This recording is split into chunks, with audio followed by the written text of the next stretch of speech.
Good morning, friends.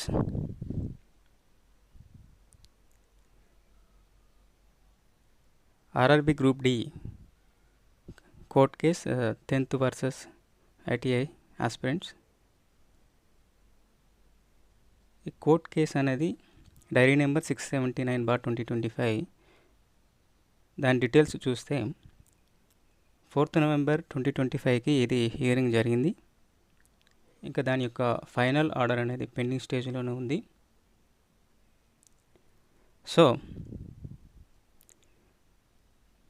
దీని final order document అనేది ఇంకా రాలేదు. లాస్ట్ డాక్యుమెంట్ చూస్తే 22 August 2025కి ఇవ్వడం జరిగింది. 4th Novemberది ఇంకా రాలేదు. మీరు కంటిన్యూ చేయండి preparation. It maybe 17th November నుంచి స్టార్ట్ కావచ్చు ఎగ్జామ్స్.